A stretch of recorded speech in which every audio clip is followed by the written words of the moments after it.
데살로니가 후서 매일 성경 개론을 시작하겠습니다.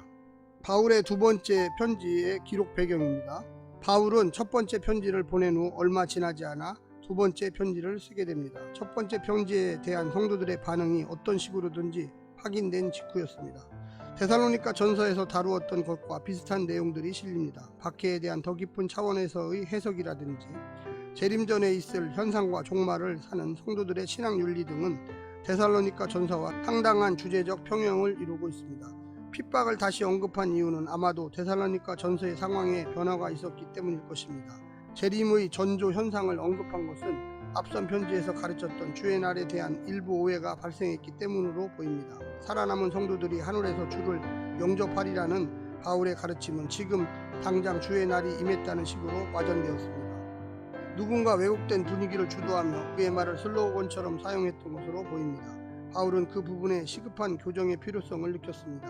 일부 성도들의 게으른 문제는 다양한 문제가 복합적으로 작용했을 것입니다. 단순히 아무것도 하지 않은 게 아니라 신앙 전통과 가르침을 따르지 않는 방종적 태도가 문제였습니다. 이렇게 몇 가지의 중요한 주제들을 다시 한번 다듬어 성도들의 신앙을 독려하고자 하는 편지가 데살로니가 후서입니다. 두 번째는 저자와 수신자의 관계에서 데살로니가 전서와 후서의 관계를 말씀드리겠습니다. 데살로니가 전서의 저자가 바울이라는 점은 의심의 여지가 없습니다. 그러나 후서에 대한 학계의 반응은 사뭇 달랐습니다. 19세기 초 슈미츠와 바우어가 중심이 된 논쟁은 바울 저작을 부인하는 다양한 가설과 주장을 만들어냈습니다. 주장의 핵심은 두 편지가 서로 다른 종말론의 견해를 취한다는 것이었습니다. 하지만 파루시아와 관련한 다양한 특징들을 성도들에게 설명하는 상황을 고려해 본다면 바울의 권면과 가르침의 초점의 차이가 발생할 수 있습니다. 그것 때문에 종말론이 다르다고 볼 수는 없습니다. 다른 한편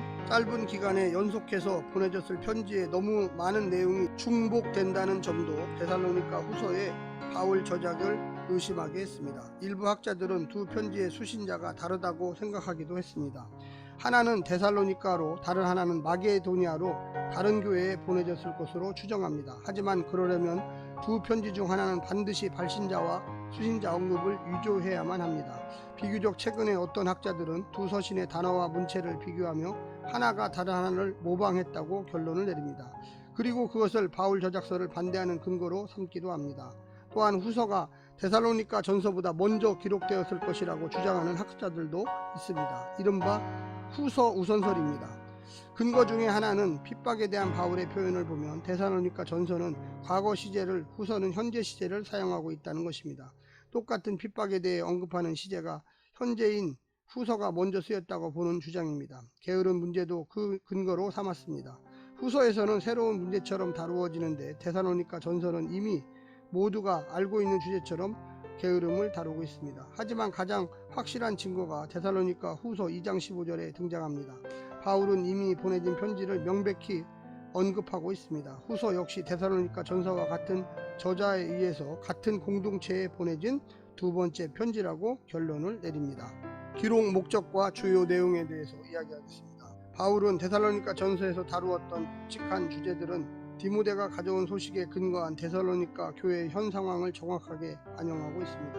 가장 도드라진 것은 성도들을 향한 바울의 칭찬입니다. 그도 그럴 것이 기대와 염려를 단박에 뒤집는 좋은 소식에 바울이 너무도 기뻐했기 때문입니다. 그리고 성도들이 물어왔을 중요한 주제에 대한 답을 실었습니다. 데살로니가 전서가 데살로니가로 보내졌고 얼마 후 반응이 되돌아왔습니다. 그 과정에서 누가 어떻게 개입했는지는 알 수 없습니다.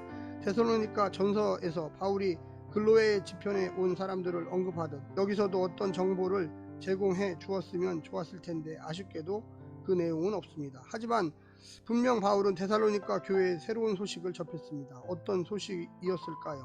주로 두 가지였을 것입니다. 첫 번째, 디모데가 떠난 이후 교회의 상황 변화와 그에 따라 대두된 새로운 문제들이 전해졌습니다. 둘째는 데살로니가 전서를 받아본 성도들의 반응과 추가 질문도 소식에 포함되었을 것입니다. 그 외에 모두가 아는 과거의 문제들 또는 일반적인 신앙상의 질문들도 있었을 것입니다.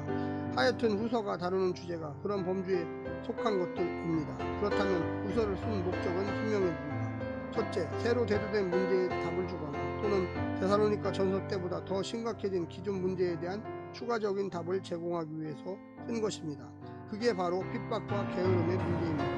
그리고 두 번째 목적은 데살로니가 전서에 대한 오해를 교정하고 믿음을 더해주는 것이었습니다. 그것이 주로 주의 강림 파루시아 때 일어나는 일들입니다. 그 문제가 정리되면 주의 강림을 어떤 태도로 기다리느냐는 문제가 남습니다. 이런 목적에 맞춰 내용들이 펼쳐지게 되었습니다. 첫 번째는 이 고난의 문제입니다. 데살로니가 전서에서 바울은 성도들이 당하는 핍박은 복음을 품은 교회의 숙명이라 설명했습니다. 바울이 데살로니가에서 사역할 때 이미 가르쳤던 내용입니다. 빌립보에서 그곳으로 넘어올 때 바울 일행은 이미 핍박의 흔적들을 몸에 새긴 상태였습니다. 또한 사역 도중에 동족 유대인들의 비겁하고 악랄한 방해 공작도 있었습니다. 예수를 믿는데 왜 이런 일이 있습니까? 초기 성도들에게 고난이 당장의 현실 문제가 아니었을지라도 어차피 핍박은 피할 수 없기 때문에 이른 시기부터 올바른 이해를 필요로 했습니다.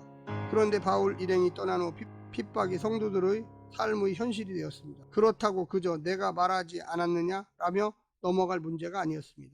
그래서 바울은 데살로니가 전서에서 고난을 좀 더 깊게 해석해 주었습니다. 성도들이 동족 이방인들로부터 당하는 핍박을 유대 교회가 동족 유대인들에게 당하는 핍박과 동일한 의미로 포개 해석한 것입니다. 그때 핍박을 견디고 이겨내는 것이 하나님의 교회의 숙명임을 강조하면서 위로와 격려를 전했습니다. 그런데 지금은 그때보다 더 심각해졌습니다. 바울은 그냥 고난이 아니라 모든 박해와 환난이라 말하며 1장 전반부를 고난의 언어로 채색했습니다.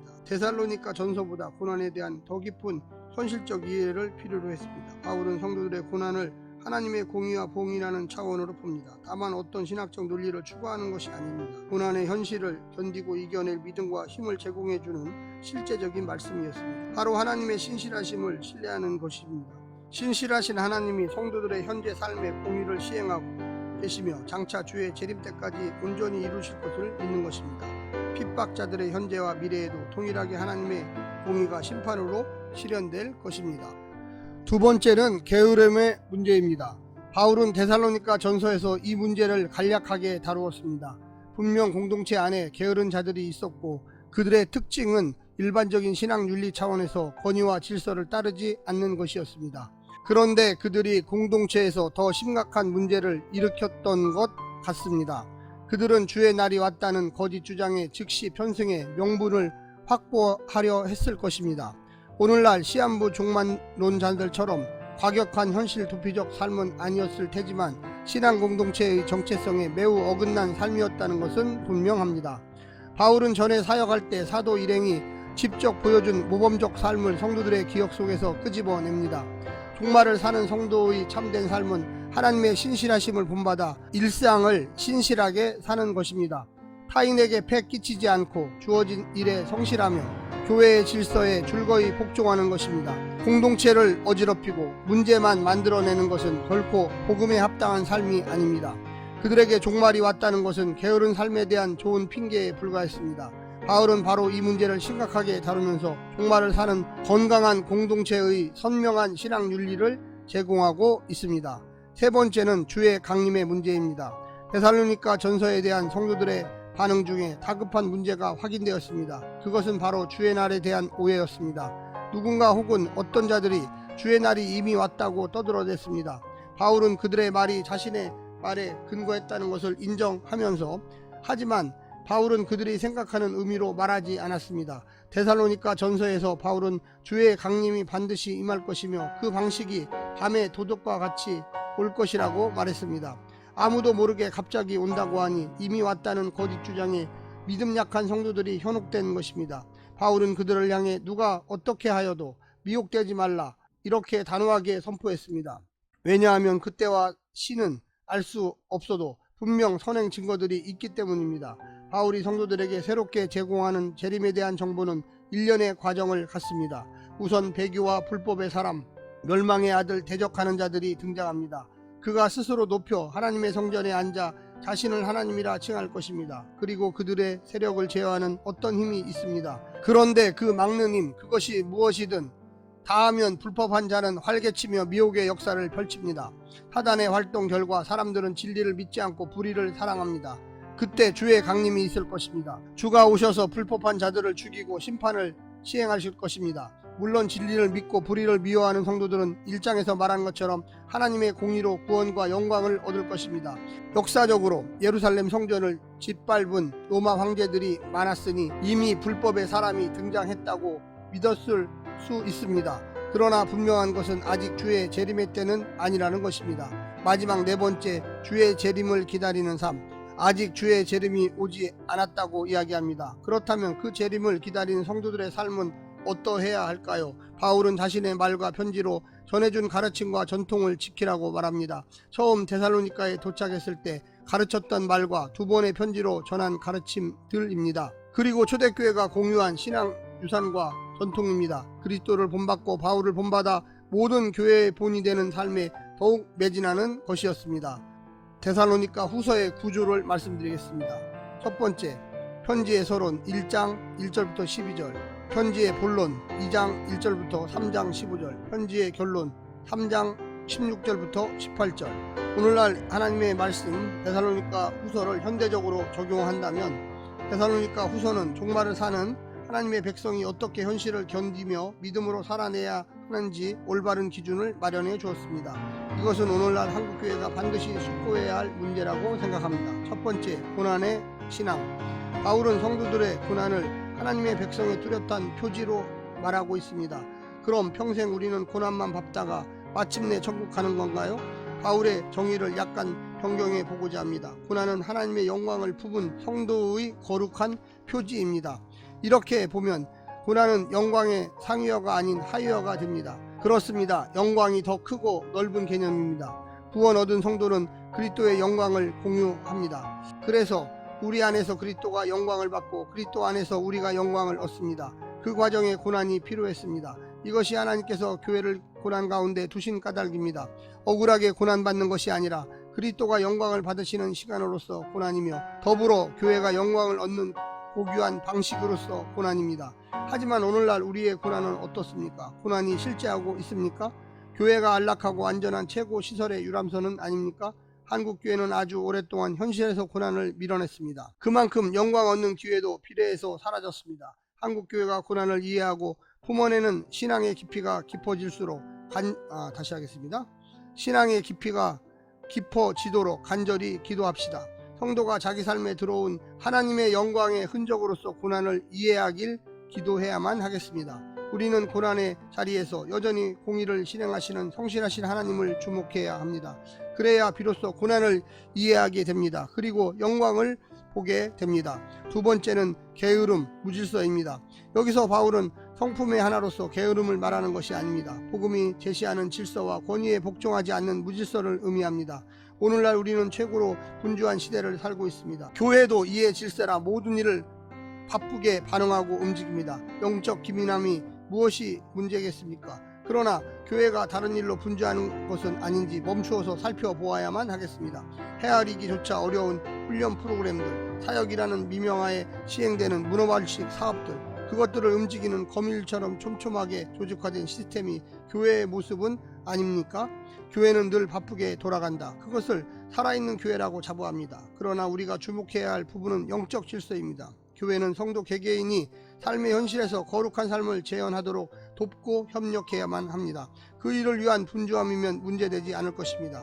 바울이 강조하는 질서 있는 삶의 뚜렷한 특징은 주의 강림을 기다리는 진실한 마음입니다. 즉 하나님 나라의 소망을 둔 삶입니다. 부르심에 합당하게 일상을 하나님 앞에서 영광스럽게 사는 것입니다. 하나님의 택함받은 백성으로서 세상 사람들과 구별된 삶을 사는 것입니다. 오늘날 성도들 중에 주의 재림이 당장 올 것 같아 모든 삶을 포기하고 게으름을 피우는 사람은 없습니다. 그가 이단에 속한 자가 아니라면 말입니다. 성도의 심각한 문제는 영적 게으름입니다. 다시 말해 영적 무질서입니다. 할 일이 없어서가 아니라 쓸데없이 너무 많은 것을 사랑하고 관심 두기 때문입니다. 나와 전혀 무관한 정보들이 내 삶을 가득 채우고 있습니다. 내 동의와 무관하게 보여주고 들려주는 정보의 관심과 애정이 파편화되어 정작 사랑해야 할 것을 놓쳐버립니다. 분주하고 무질서함 삶 속에서 하나님을 향한 사랑과 하나님 나라를 위한 소망이 파편화되어 버렸습니다. 바울은 강력히 촉구합니다. 말로나 편지로 가르침을 받은 전통을 지키라. 하나님의 말씀과 신앙 전통을 지키라는 말입니다. 그것만이 종말을 기다리는 성도의 질서 있는 삶입니다. 우리는 진리를 거부하고 전통을 없인 여기는 시대의 정신 가운데 살고 있습니다. 잠시 정신을 놓으면 어느새 저만치 떠내려가 있습니다. 세상 속의 교회가 세속적 급류를 지나가는 방법은 진리 위에 굳게 서서 전통의 끈을 단단히 붙드는 것입니다. 그래야 사랑의 대상을 놓치지 않을 것입니다. 이제 곧바로 데살로니가 후서 1장을 시작하겠습니다.